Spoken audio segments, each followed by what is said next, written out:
What happened in Cuba 48 hours ago is not what the State Department is characterizing as a technical infrastructure incident. It is not a grid failure. It is not the consequence of aging Soviet-era electrical infrastructure finally reaching the end of its operational life. What happened in Cuba is the operational deployment of a cyber warfare capability that the United States has been developing and refining for 15 years. A capability so carefully protected that its existence has never been publicly confirmed despite being the worst kept secret in the signals intelligence community. And Cuba is panicking, not simply because its electrical grid went dark from Havana to Santiago de Cuba in 47 seconds. Cuba is panicking because the weapon that was used, the specific targeting signature, the cascade failure pattern, the absence of any conventional intrusion indicators in the network logs that Cuban engineers examined in the immediate aftermath, tells them something they were not prepared to know. The United States can do this to any infrastructure system in Cuba at will whenever it chooses, and there is nothing in the Cuban technical or defensive arsenal that can stop it. Cuban military intelligence analyzed the electrical cascade failure and found none of the indicators that characterize conventional cyber attacks of the type carried out by criminal groups or nation-state actors operating at the level of Russian GRU or Chinese PLA Unit 61398. No persistent presence in network nodes, no command and control infrastructure connecting external servers to internal systems, no lateral movement artifacts in system logs, no phishing vectors, no supply chain compromise indicators, no zero-day exploit signatures that matched any known vulnerability database.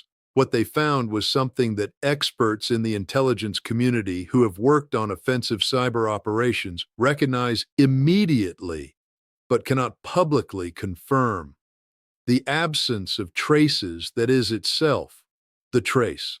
Having spent years in intelligence environments where offensive cyber capabilities were discussed at levels that never reach public acknowledgement, having been in briefings where the doctrine for this category of operations was framed in terms that would make most people fundamentally reassess what American technological power actually means, I can tell you that what Cuba experienced is the deployment of a capability that the United States Cyber Command designates as a persistent access warfare tool. And the fact that Cuba got a demonstration rather than a destruction tells you something critical about why this was done and what comes next.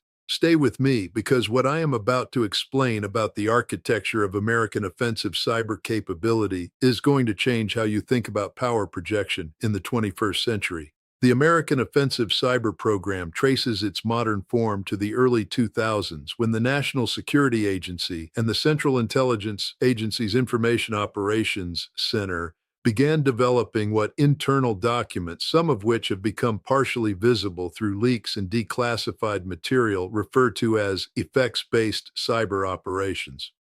The conceptual framework distinguished between intelligence gathering operations, which seek to collect information without disrupting systems, and effects-based operations, which seek to alter, degrade, or destroy the functionality of target systems. The distinction matters because the two types of operations require fundamentally different access architectures and involve fundamentally different legal authorities under American law. The most publicly visible product of the effects-based cyber program was Stuxnet, the joint American-Israeli operation that targeted Iranian uranium enrichment centrifuges at the Natanz facility between approximately 2007 and 2010. Stuxnet was a watershed moment in the history of warfare, not because it was the first cyber attack, but because it was the first publicly acknowledged instance of cyber weaponry causing physical destruction of industrial equipment. The Siemens programmable logic controllers that manage centrifuge motor speeds were instructed to operate the motors outside safe parameters while simultaneously reporting normal operation to monitoring systems. Approximately 1,000 centrifuges were damaged or destroyed over a period of months, setting back Iranian enrichment capacity by an estimated 1 to 2 years. Stuxnet was sophisticated, effective, and ultimately detected. Before we go any further, I need you to understand why the Cuba operation represents a categorically different level of capability than what Stuxnet demonstrated. Stuxnet required physical introduction of malware into an air-gapped network through infected USB drives.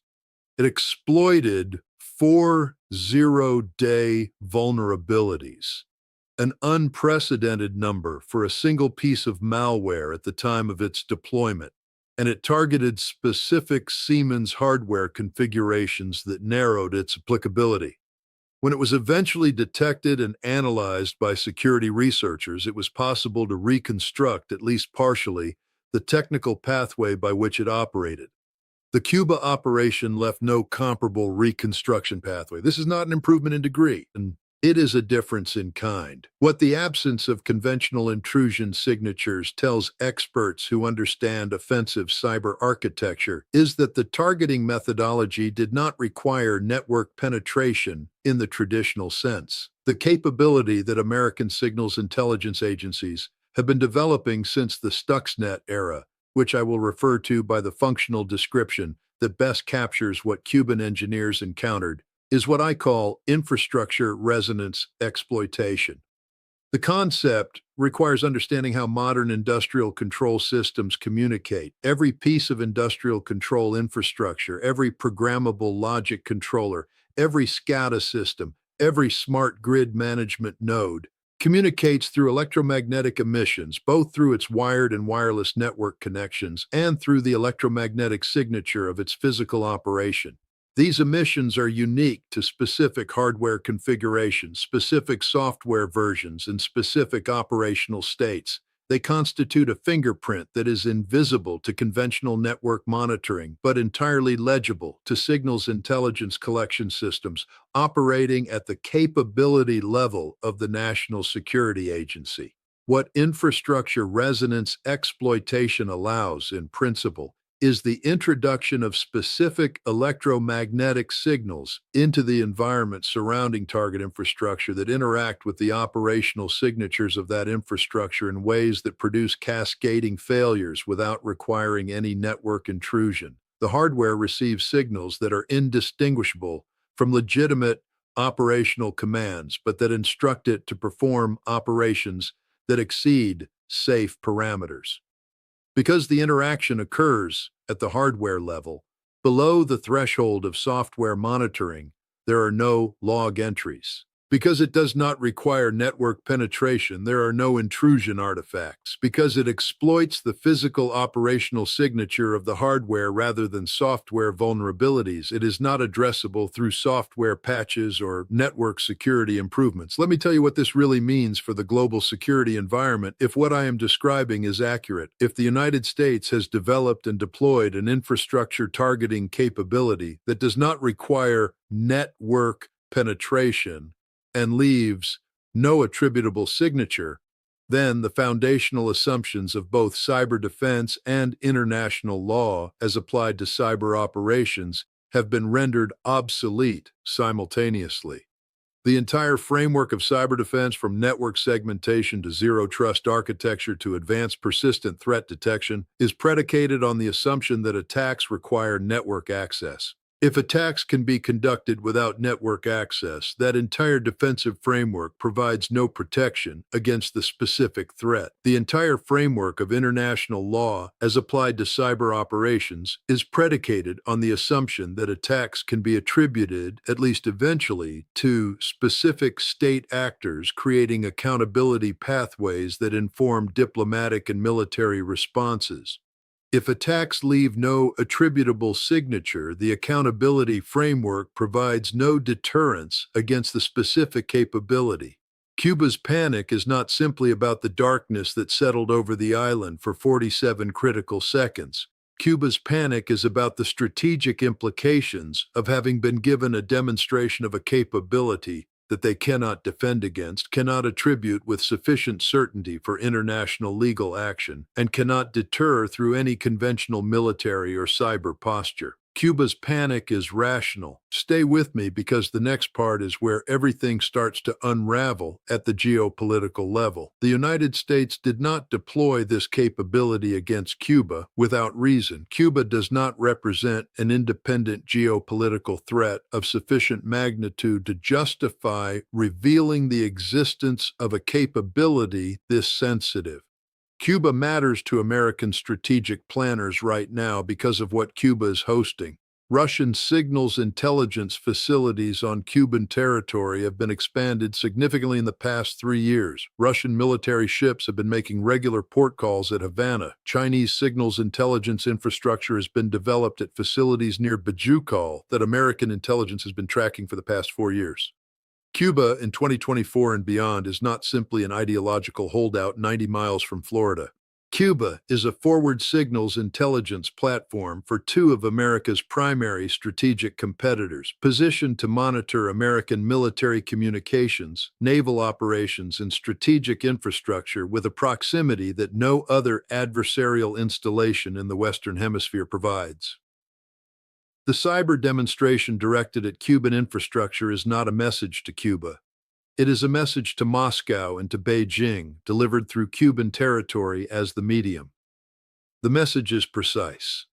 American offensive cyber capability has reached a level that makes every piece of infrastructure connected to your forward intelligence platforms, and by extension, every piece of infrastructure you rely on globally, potentially targetable by methods you cannot detect, attribute, or defend against. The demonstration is the threat. The darkness over Cuba for 47 seconds was a proof of concept directed at audiences in the Kremlin and in Zhongnanhai who understand exactly what they are looking at. But if you thought that was alarming, stay with me because what I have not yet addressed is the strategic logic of why demonstrating this capability now represents either extraordinary confidence or extraordinary desperation on the part of American planners.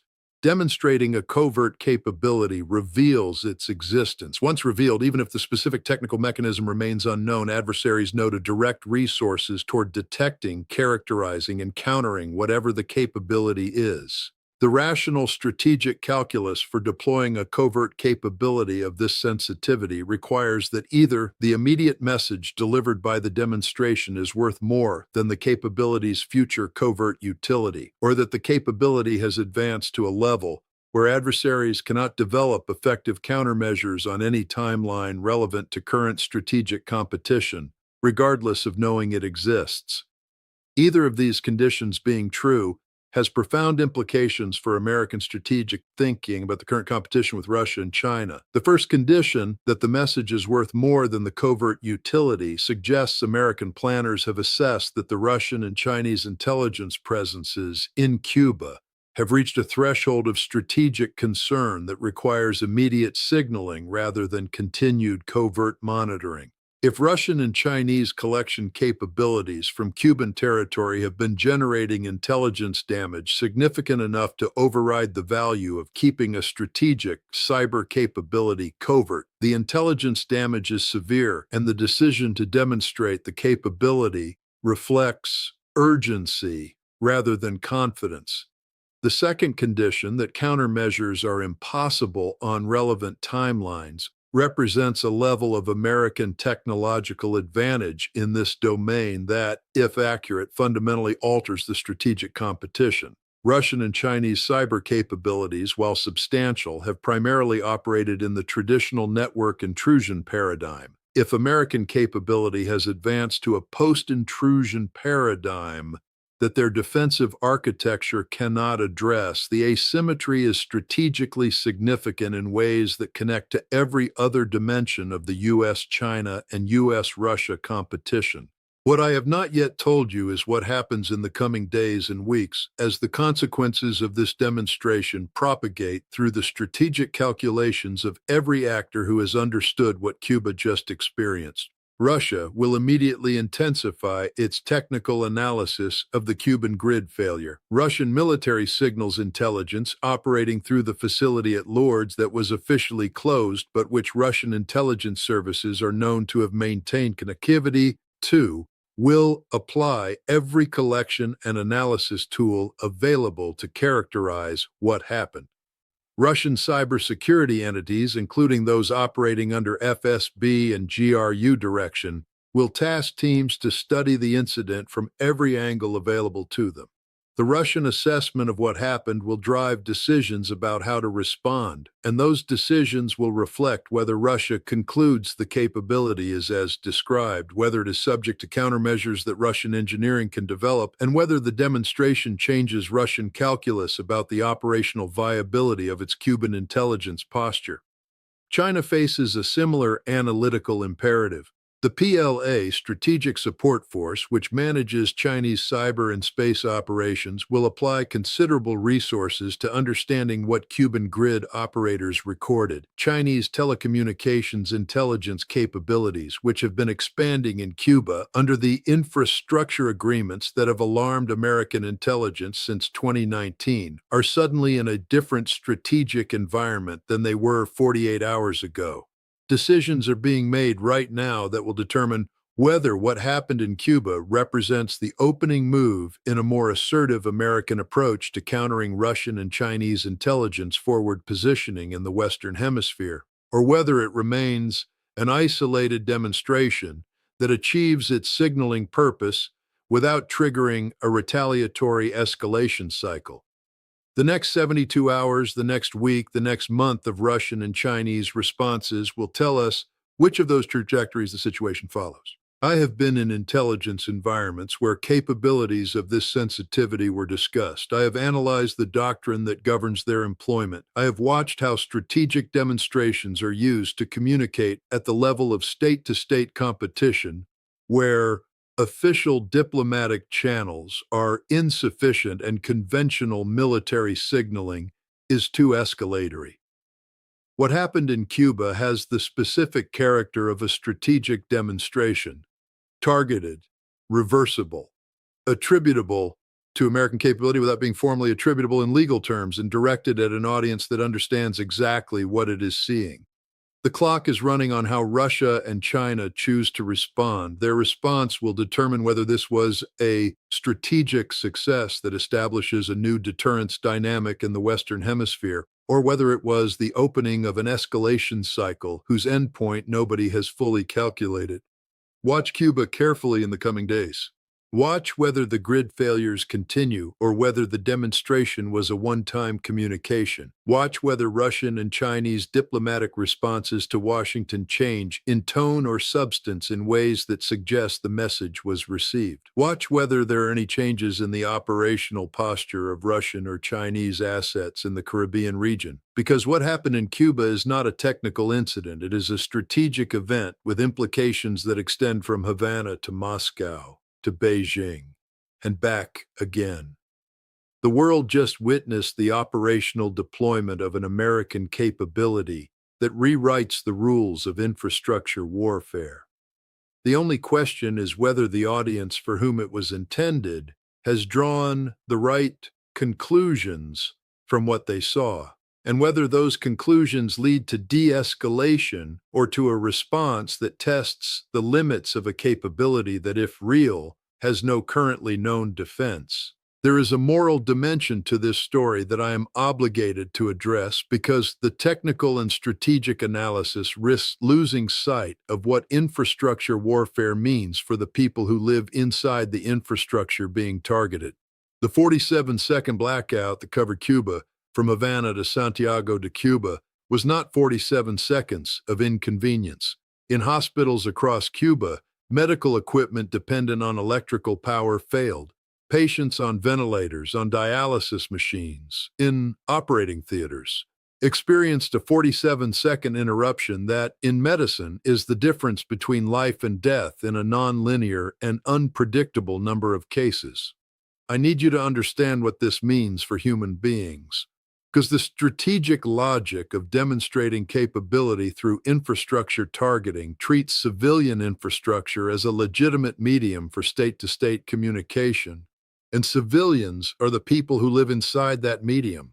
International humanitarian law has struggled for decades with the question of civilian infrastructure as military target. The laws of armed conflict prohibit attacks on civilian infrastructure that is not directly contributing to military operations. But infrastructure warfare conducted through cyber means occupies a legal gray zone that has never been definitively resolved, partly because states with the most sophisticated offensive cyber capabilities have consistently resisted binding international frameworks that would limit those capabilities.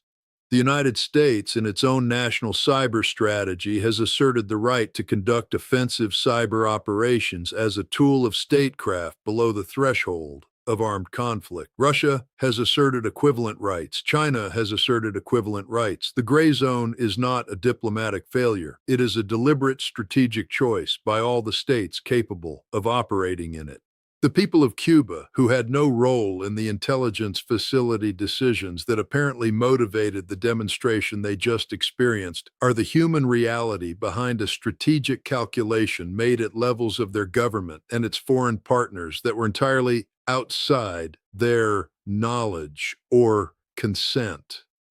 The moral catastrophe of infrastructure warfare as statecraft is precisely this. The people most exposed to its effects are the people with the least agency in the decisions that produce them. I take no pleasure in saying this, but it must be said because analytical detachment from the human consequences of the events we analyze is itself a moral failure. The honest answer, however uncomfortable, is that what happened in Cuba represents the normalization of a category of warfare that the international community has not yet developed the frameworks to govern. If infrastructure resonance exploitation or any comparable capability is real and has been operationally deployed, its use against civilian electrical infrastructure sets a precedent that adversaries will invoke when they conduct their own infrastructure operations against American civilian systems. The reciprocity logic of international security means that capabilities demonstrated by any state become capabilities that other states feel justified in developing and employing. The demonstration in Cuba, if it achieves its immediate strategic purpose of deterring Russian and Chinese intelligence operations in the Western Hemisphere, may simultaneously contribute to a global environment in which civilian infrastructure is more, not less, vulnerable to state-sponsored attack. I have been wrong before and will be wrong again about specific analytical conclusions.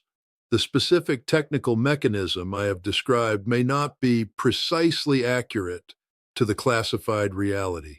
The strategic intentions I have attributed to American planners may be more complex or differently motivated than what is visible from outside the decision-making process. I acknowledge these limits, but I am not wrong about the structural reality of what the Cuba event demonstrates, regardless of the specific technical mechanism involved. American offensive cyber capability has reached a level that Cuba's technical defensive architecture cannot address and cannot attribute with the certainty required for international legal response. That capability has been demonstrated through an action that caused physical consequences for civilian infrastructure.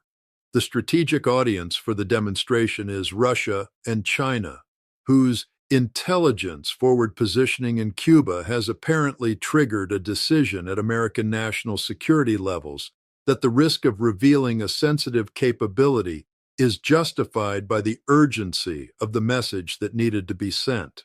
That strategic logic, whatever specific operational mechanism underlies it, is what the next 72 hours of response and counter-response will begin to reveal. Watch Cuba, watch Moscow, watch Beijing, watch weather the darkness that fell over an island nation for 47 seconds becomes the moment historians mark as the beginning of a new phase in the cyber competition between great powers, or whether it becomes a demonstration that achieved its deterrence purpose and allowed the situation to stabilize. The answer to that question is being determined right now in decisions that are invisible to the public but whose consequences will be entirely visible when they arrive. The clock is running and the world is watching, whether it knows it is watching or not. Before I conclude, I want to return to the immediate operational reality in Cuba that the strategic analysis has been building around, because grounding the larger implications in the specific facts of what occurred is essential for maintaining analytical rigor against the temptation to over-extrapolate from incomplete information. What is confirmed from multiple independent sources is that Cuban electrical grid experienced a cascading failure that propagated across the national transmission system in a pattern inconsistent with equipment failure or conventional overload. What is confirmed is that Cuban technical teams found no indicators consistent with previously known cyber attack methodologies. What is assessed by analysts familiar with offensive cyber doctrine is that the absence of conventional indicators combined with the specific cascade pattern is consistent with a capability category that operates below the threshold of network intrusion. What is my assessment, based on the full pattern of analysis presented in this discussion, is that the event represents a strategic communication directed at Russian and Chinese intelligence assets operating through Cuban territory, using Cuba's civilian infrastructure as the medium for the message. Each of those statements represents a different level of certainty, and I am obligated to be transparent about those differences. The cascade failure is a fact. The absence of conventional indicators is a fact. The assessment of capability category is inference from known doctrine and the specific characteristics of the event. My overall strategic interpretation is analysis, not fact, and it should be received and evaluated as such. What is not analysis but immediate reality is that Cuba is in genuine crisis, that its government is scrambling to understand what happened in ways that its technical resources may not allow it to fully answer, and that the governments in Moscow and Beijing, who are the actual intended audience for whatever this event was, are drawing conclusions right now that will shape their next decisions. Those decisions are being made as we speak. Their consequences will arrive in hours and days, not weeks and months. The world has moved. Whether it has moved toward greater stability or toward the next escalation of a competition that is already dangerously close to the boundary between covert conflict and open confrontation is the question that the next 72 hours will begin to answer. Stay with the story.